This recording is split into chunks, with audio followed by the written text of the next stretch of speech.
they got plenty of sugar, a little butter in it, and also lemon or orange slices, a little clove, some cinnamon.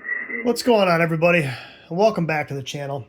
So today I thought I would shoot a video about the different radio services and when you might want to choose one radio service over the other. There's a lot of misconceptions and bad information floating around about this stuff. And I just kind of wanted to shoot a video and sort of dispel some of those things. So what we're listening to right now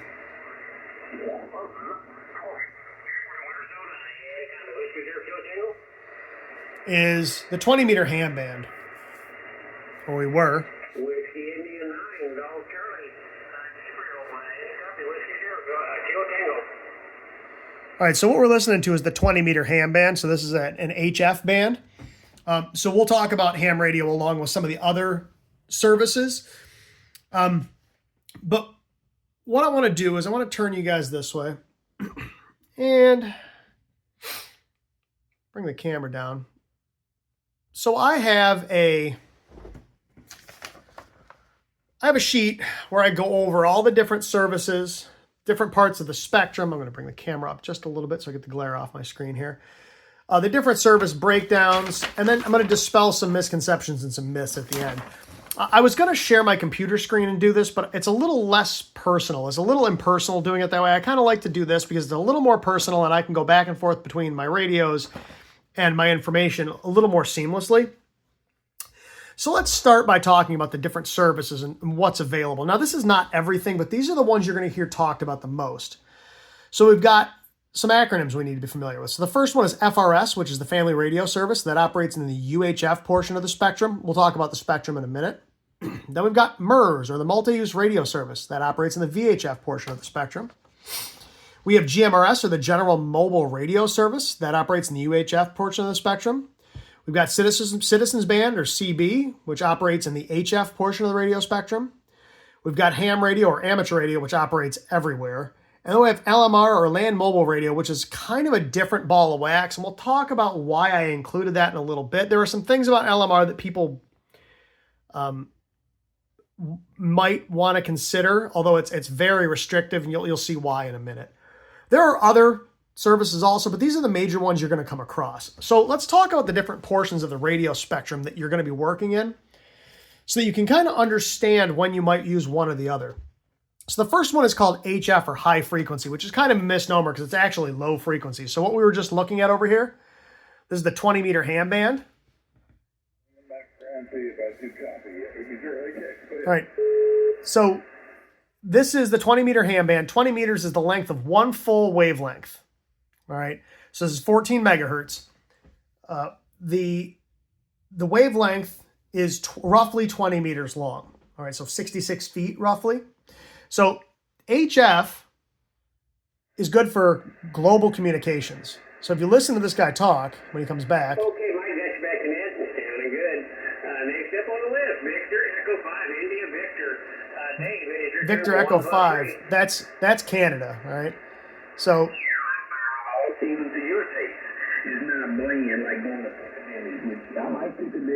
I'm not sure who he is, but he's got a pretty thick southern accent. So HF frequencies are good for global communication. All right, you can talk all over the world on HF. They're very low frequencies. So we're talking the 160 meter band to roughly the 10 meter band. I apologize for my lowercase m there. I just realized I typed that incorrectly. See how I am? Like I said, good for global communications. We're talking beyond line of sight. So HF can be used from close in using something called near vertical incident skywave, or NVIS communication, where you can work real close in, like within a couple miles, all the way to across the world. I can work Australia on HF. Now it's kind of complicated to do some of those things, but it's totally doable. Then we have VHF, or very high frequency, which is the 6 meter band through the 1.25 meter band. That's line of sight generally, so one radio to the other, and they can see each other. There are some exceptions to that, like aurora or tropospheric ducting. So like sometimes when you've got some crazy aurora going on, you can work real far on 6 meters, like all over the world, but it's very uncommon and it's little gaps of time in spurts and you never know when it's coming. Or you'll get like tropospheric ducting, especially during the middle of the summer, and you might talk 400 or 500 miles on 2 meters, which is, again, doesn't happen all the time, but it is possible. But generally speaking, VHF is going to be line of sight. Works generally pretty well in hilly areas, wooded areas, things like that. Then you've got UHF, which is ultra high frequency, which is going to be 70 centimeters and up, all the way up to microwave. I'm not going to talk about microwave. That's kind of beyond the scope of what we're talking about today. Works better in urban areas, inside buildings, things like that. Again, there are other radio frequency spectrums, microwave. There's real low, like super low frequency stuff. But these are the ones you're going to hear most people talk about. HF, VHF, and UHF. Those are going to be the ones most people are going to work in. Okay, so let's talk about the different radio services within these and why you might choose one or the other. So let's start with probably the most common and ubiquitous one, which is FRS, or the Family Radio Service. So when it comes to FRS, there's really no barrier to entry. You buy the radios, you turn them on, and you talk. There's no license needed. You can purchase these things at Walmart, Target, your local sporting goods store, right? These little blister pack radios, 2 in a pack for 25, 30 bucks, 40 bucks, depending on what you buy. Some of the really high-end ones, some of the higher-end Motorola's and stuff might be 100 bucks a piece, but again, these are generally inexpensive. Basically, no barrier to entry. Super cheap, no license required. You can purchase them just about anywhere. Now, they are channelized. There are 22 channels. They operate in the UHF portion of the spectrum on 462 and 467 megahertz, depending on what channel you're on. They're low power, so they're 2 watts on channels 1 through 7, and 15 through 22, and they're half a watt on channels 8 through 14. All right. They have fixed antennas. So you will see on this little radio, I've got this little fixed plastic antenna. I cannot remove this. I am stuck with the antenna that's on this radio. So depending on the channel I'm on, it's either going to be 2 watts or half a watt, and I'm stuck with this dinky little fixed antenna. Okay. That's simple, but the antenna is probably the most important part of the radio when it comes to actual transmission and reception. So with these, you're stuck with what comes on the radio from the factory. They have pretty limited range. So the better versions of these FRS radios, you might get a mile out of. Maybe a little more depending on where you are and your conditions and things like that. But mile or less is probably what you're talking about in these little guys here. So close-in communication, line of sight stuff. All right. Now, one of the problems, the channels can get congested, especially if you're in urban areas or in real busy campgrounds. So what I'm going to do is I'm going to swing you guys over here. You'll see that that's not the case everywhere. So I am just west of Binghamton, New York. All right, not very far. Someplace 10 miles maybe. And so what I'm going to do is I've got my 705 set up to scan all the GMRS, FRS channels, MURS, all my local repeaters, all the simplex channels and everything. So I'm going to go ahead and hit scan and watch how dead this is.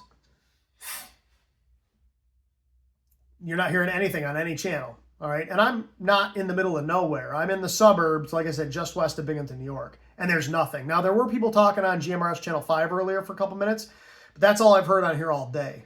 All right, now that will depend. Like I said, you might live someplace where it is busy 24/7, 365 on those GMRS and FRS channels, okay? But that's something to consider. If you're going someplace that's real busy, you might have a hard time finding a clear channel. Now, the next service is MURS. There's really no barrier to entry here either. There's no licensing. The radios are harder to find, but they're reasonably priced. So, where'd my MURS radio go? There it is. So this is a BTEC MURS radio. All right, you can see this looks a little bit different. This is a 2-watt radio. Removable antennas, though. All right, so unlike the FRS radios, I can replace the antenna. So this is not the stock antenna on this radio. This is a Nagoya 701C, which is the commercial version of this antenna, which happens to work pretty well on the MURS frequencies. All right, so these radios are 2 watts on all the channels. Now, there are 5 channels, okay? They operate on VHF and either 151 or 154 megahertz. They're narrowband FM on channels 1 through 3 and wideband on channels 4 and 5. They're basically devoid of traffic. You will never hear anybody on a MURS radio. I mean, almost never. I've never heard anyone besides myself or my family on a MURS radio, with the exception of Walmart. If you are near a Walmart, I forget if it's channel 4 or 5, you will hear them using MURS at Walmart sometimes, okay? That's a throwback to the day when MURS used to be part of the commercial pool, and they were color channels, red, blue, green, so on and so forth. And you will occasionally hear Walmart on one of the MURS channels. Other than that, if you're looking for a radio service that works good outside, that has decent radios, replaceable antennas, and will basically be like your own personal radio service, buy some MURS radios. You're probably going to have it to yourself. Then we have GMRS. So GMRS is our first service that's going to require licenses. All right. So the license is $35 for 10 years. Now there's no test. You just go to the FCC's website, fill out the application, submit it along with your $35, and they will issue you a call sign. Again, it is channelized and it uses the same 22 channels as FRS. So this FRS radio operates on the same 22 channels as this GMRS radio. All right, now I have 3 different GMRS radios right here. I've got this Ocean KGUV 9G Pro, or Plus, I forget which one that is. I have my Ocean KGS 88G, and I have a Baofeng UV15 Pro. So all 3 of these are GMRS radios, and they are of varying quality and price. All right, so when we talk about GMRS radios, you can go real cheap or real expensive or anything in between. Now let's talk about, before we talk about those radios, and I've got lots of other GMRS radios, these are just the 3 I pulled off the shelf. Let's talk a little bit about GMRS itself. Again, it's channelized, same 22 channels as FRS, so it's interoperable with FRS. If I turn this FRS radio on and set it to the same channel as one of those GMRS radios, we can talk back and forth. All right. The HTs, or the handheld transceivers, are 5 watts. All right. Now we can transmit 5 watts on channels 1 through 7, half a watt on 8 through 14, and then channels 15 through 22 on a handheld is going to be 5 watts. On a mobile rig, we can transmit on channels 15 through 22 up to 50 watts. All right, so a whole lot more power. You can, again, replaceable antennas. So you can see, for instance, on this guy, I've got this Smiley 5/8 wave, which is a fantastic antenna. On this guy, this is a nice radio. This is a IP67 water resistant. This is my kayaking radio. You'll see I've got a little Smiley, the stubby ducker. I forget which one that is. It's tiny though. And you'll see I've got a Nagoya 701G on this Baofeng. All right, now when we talk about price, this guy's about a $150 radio and it's about a $30 antenna. This is a $140 radio and a $30 antenna. This is about a $20 radio and a $20 antenna. Okay, so you could get away with the stock antennas, but the aftermarket antennas are markedly better. That's one of the advantages of GMRS, is you can replace those antennas. Not only can we run more power, but we can replace those antennas with something that does a better job. Okay. The other thing about GMRS is there are 8 repeater channels. So if you don't know what a repeater does, a repeater, so normally when we talk on these radios, they're in what's called simplex. So this radio is transmitting on the same frequency as this radio, and they're listening on the same frequency. All right. A repeater operates in something called duplex, where the radio is transmitting and listening on 2 different frequencies. So you transmit on one frequency, you listen on another frequency. So you transmit into the repeater. The repeater will be up on a hill with a big antenna and higher power. You transmit in on one frequency to the repeater. The repeater then rebroadcasts your signal out over a wider area at higher power on a different frequency. It greatly extends the range of your radio. Again, you might be talking on these radios 5 miles of range, give or take, depending on terrain. You know, if you're up on top of a mountain with a clear line of sight, you could work 60 miles on one of these things. But in average normal terrain, you're probably talking 5 miles on high power with a good antenna. With a repeater, you can extend that out drastically, 15, 20, 30 miles, depending on where that repeater tower is. Okay. So GMRS allows the use of repeaters. So if you're looking for repeater use to really extend your range, and you want something that is fairly easy to obtain with a fairly low barrier to entry, GMRS is a really good option. Now, one of the great things about GMRS is the license can be shared with anyone in your immediate family. And by immediate family, the FCC means your spouse, children, grandchildren, stepchildren, parents, grandparents, step-parents, brothers, sisters, aunts, uncles, nieces, nephews, and in-laws. Which means that when I go camping or kayaking or hiking or whatever, I can hand my wife and my daughter, in fact, my wife has her own radio. She has this exact radio in orange. I can hand them a radio, and they can use my call sign and operate on GMRS. If I go camping with my extended family, with my in-laws in the summer, I can give everybody their own radio, and everybody can operate on my license, which is one of the nice features of GMRS. So if you're looking for something that you can use with a lot of people, GMRS is a really good option. All right. The other cool thing is, if you've got people along who don't fit the definition of the license, like your buddies, but you want to be able to talk to them, you hand them FRS radios. Okay. And turn this guy on, turn that volume up. And what are we on? Channel 10. Go ahead and set one of these radios on channel 10. You'll see I'm on a repeater channel currently. I'm on repeater 16. So we'll go down to channel 10. WRUE 675 testing. All right, so I can transmit there, and we'll go over to this radio. WRUE 675 clear. All right, so it's cool because it's interoperable. So if you've got people who can't operate under your license, they can still use an FRS radio, and you can still keep in touch. All right, so that's one of the really neat features with GMRS. All right, so from GMRS, let me get those radios out of there. We'll go into the one service that I don't operate on, and that's CB. All right.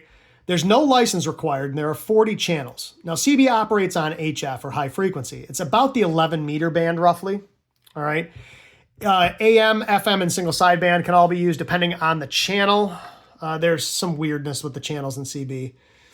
Normally, it's line-of-sight communications, but depending on the solar conditions, it can be open for DX. DX means long distance, like country-to-country communications. I was tooling through the CB channels the other day just for giggles, and I was listening to a guy in Jamaica, and I'm here in New York. So it's often used by over-the-road truckers. It's generally a giant lid fest, though. If you don't know what a lid is a poor radio operator, somebody who doesn't really know what they're doing, doesn't follow the rules. CB can be a disaster, all right? CB is the only non-commercial service I don't ever use. It just doesn't, I don't need it. If I need to talk a long distance, I'll use ham radio. Here's the thing, though. If you want a service where you can talk beyond line of sight and don't want to worry about a license, CB may fit the bill. Okay, just understand you're going to have to deal with a lot of nonsense on some of these channels, so just be prepared for that. From there, we get into ham radio. Now, ham radio is such a broad topic, it's hard to even know where to begin, all right? There are 3 basic levels, at least in the United States, of ham radio operator. You've got technician, general, and extra. As you ascend, it opens up different privileges. So you take your technician test, that opens up all the UHF and VHF stuff, as well as some HF, some 10 meter and some CW or Morse code on 40 meters and 15 meters. And then you get into general, that opens up all the bands to you pretty much, but you don't get all of the frequency space. And then in extra, you get access to everything, all right? UHF, VHF, HF, microwave, repeaters, satellites, digital modes, digital voice, you name it. We can do pretty much anything, all right? It's $35 for 10 years. Each level has its own test, and you take them in order. So you take technician, and then if you pass that, you can take general, and then if you pass that, you can take extra, right? Has a fairly high barrier to entry, right? Because you got to take tests. It can be expensive. So when we talk about expense, if we look over here at these 2 radios, so that Yaesu FTDX10 is about a $1,400 radio. That ICOM 705, that's about a $1,300 radio. All right. So you're looking $2,700 just between those 2 radios right there. All right. That doesn't mean it has to be expensive. So let me throw it on the ground there.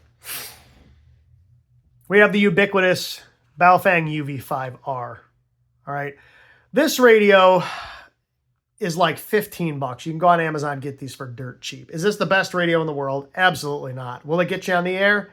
Absolutely. This is a bone stock one as they come. So this one right here, you'll see I've got an extended battery on it. You'll see I've actually got this smiley extendable whip on it because this is a tri-bander. So this is a 2 meter, 70 centimeter, and a 220 or 1 1/4 meter radio. So this will work on all 3. So this is a tri-band antenna. All right. Radio was $17. I forget what the extended batteries cost. They're not terribly expensive. This one actually charges from a jack here, which is nice. And like I said, this is a tri-band antenna. But you can get into these Baofangs for dirt cheap, so it does not need to be expensive. Now, some of these HTs can get very pricey. So like, this is my, in fact, it's on. You can see it's on. My Yaesu FT5DR. So this radio is about $450. This will do 2 meters and 70 centimeters. It will do C4 FM, so Yaesu System Fusion, their digital voice. It will do APRS, the automated packet reporting system. It's got GPS built in. This is a nice radio, but again, it's expensive. This is about $20. This is about $450, depending on time of year. You can get deals on these things. But this other little Yaesu I've got right here. So this little FT4XR, it's about the same size as one of these UV5Rs. It's actually a little smaller. That's about a $90 radio. It's a nicer radio than the Baofeng is. Oddly enough, it uses the same chip, but it's a way better built radio. I also have an FT65, which is a little bit bigger, has a much nicer screen, a few other nicer features. But again, it doesn't need to be crazy expensive, right? I mean, you can spend $750 on a Kenwood, or you can spend $20 on a Baofeng. They'll both do sort of the same thing. I mean, they'll both, if you're just looking for analog UHF, VHF, a $20 Baofeng will do the job. Is it the best radio you can buy? Absolutely not. Now, there's one caveat to that. The one time the Baofeng UV5R is the absolute best radio you can buy is if you want to throw one in your bug-out bag in your truck or in a little EMP can or something in your basement. Leave it there. This is a good radio because it's dirt cheap, and if it gets stolen or broken, nobody cares. And if you throw one of these in your bag, your chances of coming across spare parts for these, batteries, antennas, is way higher than any other handheld. These things, there's millions of these things out there. So if you're looking for a radio to just toss in your bag and leave there just as a contingency, this is probably a good bet. But it wouldn't be my first pick for a good HT. But for a starter radio, yeah, it'll get the job done. All right. With ham radio, we can operate anywhere within any of those bands. We've got tons of frequencies open to us. We can use any radio you want. I can use commercially built radios. I can use homebrew rigs. I can use old military radios, old police radios. Unlike GMRS, where this radio is type accepted Part 95 for General Mobile Radio Service radio, ham radios don't work like that. A ham radio, this FCC doesn't type certify ham radios. They certify the operator, or they license the operator. The operator is expected to be able to operate the radio within the parameters of their license in Part 97. They allow ham radio operators to pretty much do whatever we want these radios. Like I said, I can build my own rig and transmit at any frequency I want, as long as I'm within the rules. All right, if you're outside the rules, it can come back to bite you. But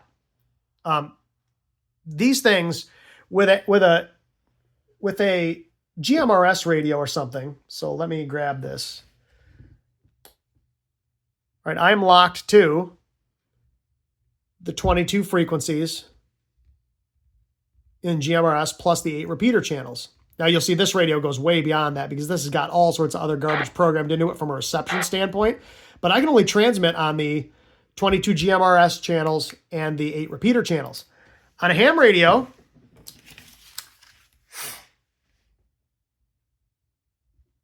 I've got this thing called a VFO, or variable frequency oscillator. I can just spin this dial, and if you watch my frequency, I can put this on anything I want in here and transmit on top of it. All right, I can put this anywhere in here and hit the PTT, and this thing will talk. Okay, so it's a whole different ball game with ham radio. You really need to kind of know what you're doing. You can't just get on one of these things and operate it. And we're going to talk about that in a minute. Do not expect to pick up a ham radio and just use it. There's a steep learning curve involved. All right, there's a lot to know. Unlike GMRS and FRS and MURS and CB, which is literally turn it on and talk. Okay, but again, ham opens us up to all this other stuff. Now, some of these antennas are huge. So the antenna that FTX10 is hooked up to is 71 feet long. If I want a resonant antenna on the 160 meter band, it's going to be 80 meters long, or like 260 something feet long. Okay, it's going to be a great big antenna. But many of these radios, like I said, many of these radios will transmit anywhere in the band. Be careful. You've got worldwide comms. I can talk all over the earth on either one of those radios right there. All right, I can talk to the guy in the town next to me, or I can talk to Australia on both of those radios. Okay, so it opens up worldwide communications. Everyone who operates on ham frequencies needs to be licensed, and that's in every country. That's not just the U.S. All right, there are treaties that regulate all this stuff. Okay, if you try to talk to ham frequencies without a license, nobody's going to talk to you. If you don't have a call sign, nobody's going to answer you back. Be careful where you transmit. All right, look at the band plans. Look at the power requirements. You might step on people you don't want to step on. Okay, so if you're going to get into ham radio, there's a lot to learn. I'm not trying to scare you. It's super fun. It's super interesting, but expect there to be a steep learning curve. It doesn't need to be complicated, but I strongly encourage you, if you're going to get into ham radio, to learn how all this stuff really works. All right, then we get into LMR. LMR is business or commercial radio. All right, you're assigned a frequency or a set of frequencies. So a frequency coordinator will find frequencies in your area that are open for you to use. They will then be assigned to your license, and you are the only person that can use those frequencies. All right, that frequency then goes on your license with the FCC. Now, it is expensive. You have to be a business or a commercial entity to use an LMR license. One of the reasons people like LMR licenses is you can encrypt legally. Okay, so with all the other services we've talked about so far, it's against the regulations. I shouldn't say laws. It's against the regulations to transmit encrypted traffic over ham, CB, GMRS, FRS, or MURS. It is not over LMR. You want to do AES 256-bit encryption on LMR? Have at it. All right. The radios and programming the radios is a complicated disaster, though. This is not beginner level stuff. If you've never programmed commercial level DMR stuff, this is not where you want to be, okay? If you're a radio nerd and you want to dabble with some of this stuff, feel free. I have an LMR radio. I don't transmit at LMR frequencies, but I play with the programming and stuff. I bought a $120 TYT just to play with some of this stuff and see how it works. All right, this is not for your average Joe. You don't want to go in and start messing with this stuff because it's really complicated. All right, so those are the services you're going to see the most: FRS, MURS, GMRS, CB, ham radio, and LMR. Now let's talk about some of the misconceptions you're going to hear with some of these different services.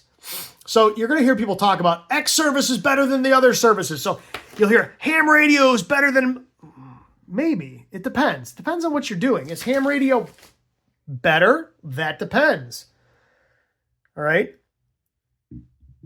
Is that radio better than this radio? Well, it depends on what I want to do. All right. If I want to be able to use digital voice, narrowband FM digital voice, or APRS, yeah, this radio is a better radio. If I want to be able to talk to my wife across the woods, that's useless. This is a better radio for that. Okay, so better depends on your use case. All right, I use ham, GMRS, MURS, FRS. Like I said, the only one I don't use LMR because I don't have an LMR license, and I don't use CB because it's a disaster area. But like I said, there's no best. It's subjective. Sometimes ham radio is better for me. When I go out and do parks on the air, I'm not doing that on a GMRS radio. I'm going to be at the bare minimum on 2 meters FM on an HT, and I'm probably not going to get anybody on that. I'm probably going to be on a portable HF rig like that 705. Okay? So again, it depends on what you're doing. So better is subjective, right? Better depends on your purpose. What are you trying to do? Okay? You decide what's best for you. The next thing you hear is it's too expensive. Again, it can be. Some of these options cost less than $20 to get into. All right, less than $60 including the license if it's a licensed service. A license costs $0.0096 a day. That's less than 1 cent per day to have a license for ham or GMRS. So it doesn't have to be expensive. You get a Baofeng UV5R and a $35 license and you're on the air. It doesn't have to be crazy expensive. Can it be? Yeah, you want a big 1500 watt amplifier and a remote station with a flex radio and a big tower with stacked Yagis. And oh yeah, it can get really expensive. Doesn't need to be. It's hard to learn. It depends. Some of this is really complicated. You know, you want to get into moon bounce or satellite work. Yeah, it can get complicated. You want to turn on an FRS radio and talk to your buddy across the street? Turn it on, key up and talk. It doesn't have to be hard to learn. It depends on what you want to do. All right. Programming one of these is way more complicated than using this guy. Now, if you're programming repeaters into this, then it gets into the realm of this. All right. That's a whole different ballgame entirely. So learning how to program these radios can get a little bit complicated in and of itself, but it doesn't have to be hard to learn. There is something for everybody, from the dead simple to the super complicated, depending on how much of a nerd you are. All right, you can choose. All right. All hams are sad hams. Absolutely not. Are there sad hams out there? If you're not familiar with the term sad ham, it's what Randy, not a Rubicon, likes to refer to as some people. All right. The sad ham is the quintessential curmudgeonly old man who yells at clouds, who every time you do radio the way they don't do radio, you're wrong, and they have to make sure you look stupid in the process. The thing is, they're only making themselves look stupid. Are there sad hams out there? Absolutely. I just had to deal with one yesterday. He was leaving stupid comments on one of my videos. All right. But some of us are happy hams. We love to help people in the hobby. I love helping people get on the air. Like, I teach people Morse code. You know, I'll help anybody with any of this stuff. I enjoy it. All right. So not all of us are curmudgeonly old men who are miserable to be around. We can be. I can if you ask my wife, I guarantee she'll tell you I'm a curmudgeonly old man. But we're not all miserable people. Okay. Conversely, you'll hear some of those sad hams say, all GMRS people are crazy preppers. Absolutely not. Are some of them? Absolutely. However, when I go out in the woods and I had my wife a GMRS radio, she's not some crazy prepper. She's just my wife, and I want to be able to talk to her when she's in the woods or across the lake on her kayak. All right? So don't listen to those stereotypes. Not all hams are curmudgeonly old men sad hams. Not all the GMRS guys are crazy preppers or lids. All right? Neither one of those things is true. You'll hear people, my Baofeng was $15 and I can talk all over the world with it. Not unless you can see the world from your operating position, you can't, right? People have this misconception that ham radio can talk all over the world. It can, depending on the radio and the antenna and the power level. You are not talking all over the world with this $15 Baofeng, okay? Believe it or not, I can with this. All right, I can get on a linked repeater system through the Yaesu System Fusion, and I've made QSOs with guys in Japan. Keep in mind, it's going through the internet, though. You want actual point-to-point communications worldwide without any infrastructure? HF is the way you want to go. All right? Like I said, remember, you actually need to understand how radio works. Understand propagation. Understand antennas and harmonics and solar conditions. All of those things are going to matter, especially when you get beyond line of sight. Okay? And then you've got the people that say, well, you know, I bought a radio, I bought a Baofeng on Amazon, and I threw it in my bunker, and I've got them in case I need them if the world ever ends, and I don't need to, it's still in the box, and when I want to use it, I'll just take it out of the box and use it. Oh, good luck with that one. All right? You pull your Baofeng out of the box, you turn it on, and you see that. What does that mean? I don't know. How about that? I don't know. I don't hear anybody. No kidding. If you don't know how to program this thing and know what frequencies people are going to be talking on ahead of time, you're just pissing it into the wind. All right. You need to know how to you need to know how all the settings work on this. You need to know how to program it.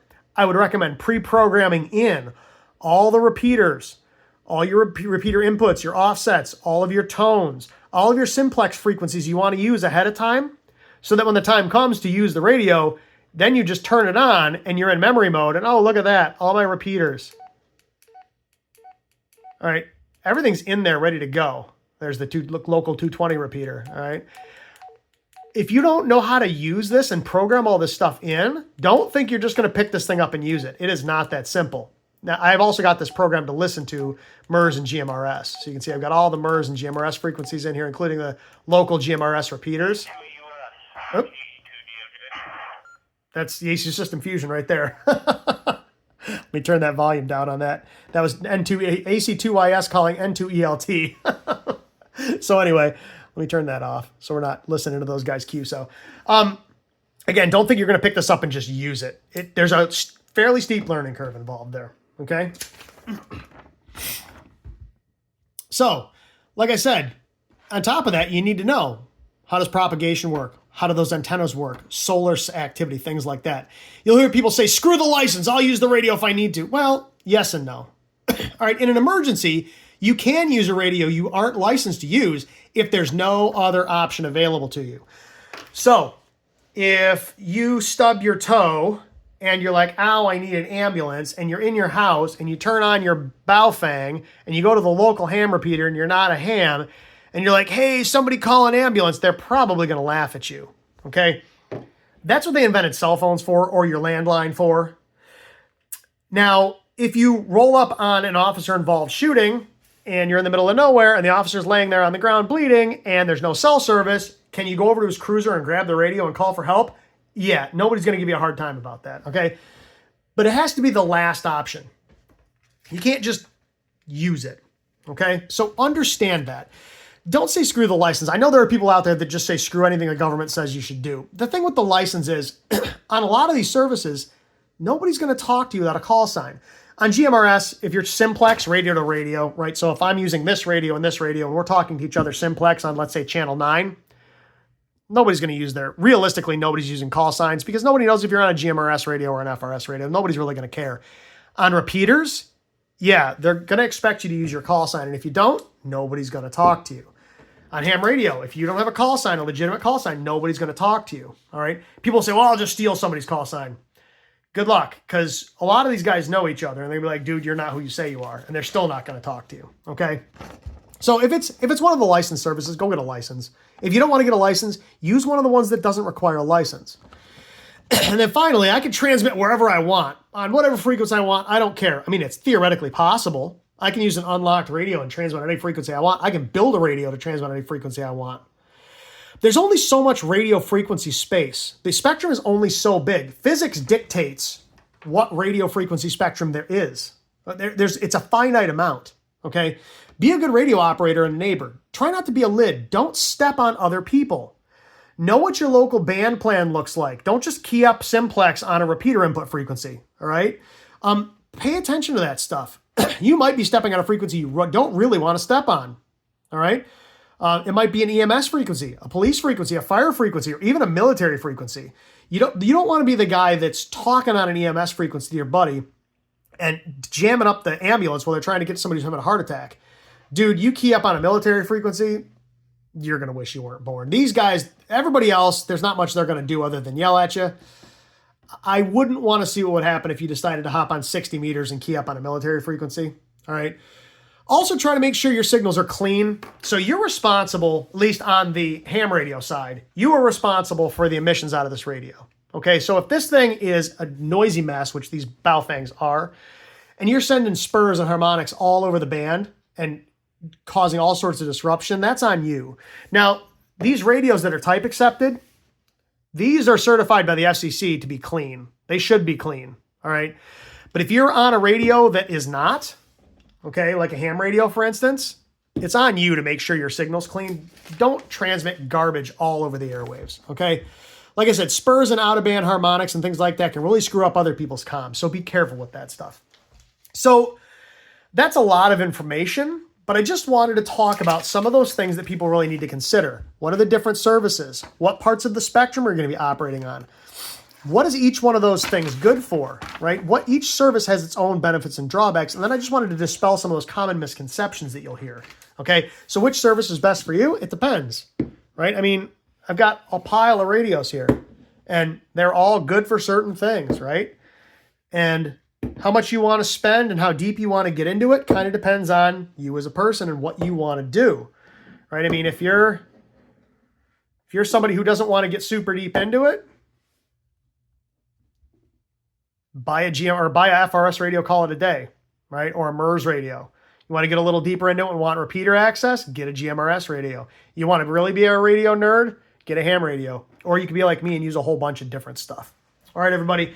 But I just wanted to give you a little bit of food for thought when it comes to the different radio services, the different parts of the frequency space, and what you might expect and why you might choose one radio service over the other. So if I missed something, feel free to leave it in the comments, but please be respectful. I've had a lot of people recently in my comments acting like lids, a lot of grumpy old men, a lot of stupid comments. If you've got a legitimate comment, leave it in the comments. Be polite, be respectful. I'll do the same. If you post something stupid and arrogant, I'm probably just going to delete it. I'm getting tired of the stupidity. If you have a question, a legitimate question, please feel free to leave it in the comments. I will do my best to answer it. And if I don't have an answer, I will either try to get you the answer or point you in the direction where you might find the information yourself. All right, everybody. So hopefully that gave you some food for thought. Hopefully that was informative. I really do appreciate you watching. And as always, until next time, 7-3.